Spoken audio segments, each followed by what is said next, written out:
এই যে আটটা বিষয় আমি বললাম, এই আটটা বিষয় হচ্ছে কালিমার শর্ত। মানে এই কালিমাটা শুধু মুখে এভাবে পড়লাম তোতা পাখির মতো তাহলেই হবে না, এই আটটা শর্ত পূরণ করে আমাদেরকে কালিমার হক আদায় করতে হবে। বুঝতে পারছি ভাই? শর্তগুলো: এক নম্বর আবার বলছি আল ইলম, মানে কি কালিমা সম্পর্কে জ্ঞান হাসিল করতে হবে। দুই নম্বর আল ইয়াকিন, মানে দৃঢ় বিশ্বাস, শুধু বিশ্বাস না, দৃঢ় বিশ্বাস থাকতে হবে যে হ্যাঁ আল্লাহ ছাড়া আসলেই কোনো ইলাহ নাই। তিন নম্বর ইখলাস, মানে একনিষ্ঠতা, একনিষ্ঠ থাকতে হবে। ইখলাস মানে একনিষ্ঠতা, আন্তরিকতা। চার নম্বর আসিদক, মানে সত্যায়ন করা। পাঁচ নম্বর মাহাব্বা, মানে ভালোবাসা, কালিমাকে মহব্বত করা। ছয় নম্বর ইনকিয়াদ, মানে হচ্ছে বশ্যতা, স্বীকার করা বা মেনে নেওয়া, দাসত্ব করা। সাত নম্বর আল কবুল, এটাকে মেনে নেওয়া, কবুল করা, গ্রহণ করা। আট নম্বর আল্লাহ ছাড়া বাকি সমস্ত ইলাহকে অস্বীকার করা।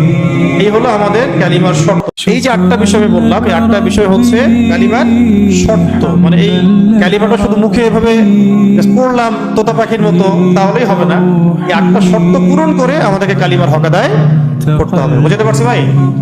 শর্তগুলো: এক নম্বর আবার বলছি আল ইলম, মানে কি কালিমা সম্পর্কে জ্ঞান হাসিল করতে হবে। দুই নম্বর আল ইয়াকিন, মানে দৃঢ় বিশ্বাস, শুধু বিশ্বাস না, দৃঢ় বিশ্বাস থাকতে হবে যে হ্যাঁ আল্লাহ ছাড়া আসলেই কোনো ইলাহ নাই। তিন নম্বর ইখলাস, মানে একনিষ্ঠতা, একনিষ্ঠ থাকতে হবে। ইখলাস মানে একনিষ্ঠতা, আন্তরিকতা। চার নম্বর আসিদক, মানে সত্যায়ন করা। পাঁচ নম্বর মাহাব্বা, মানে ভালোবাসা, কালিমাকে মহব্বত করা। ছয় নম্বর ইনকিয়াদ, মানে হচ্ছে বশ্যতা, স্বীকার করা বা মেনে নেওয়া, দাসত্ব করা। সাত নম্বর আল কবুল, এটাকে মেনে নেওয়া, কবুল করা, গ্রহণ করা। আট নম্বর আল্লাহ ছাড়া বাকি সমস্ত ইলাহকে অস্বীকার করা। এই হলো আমাদের কালিমার শর্ত।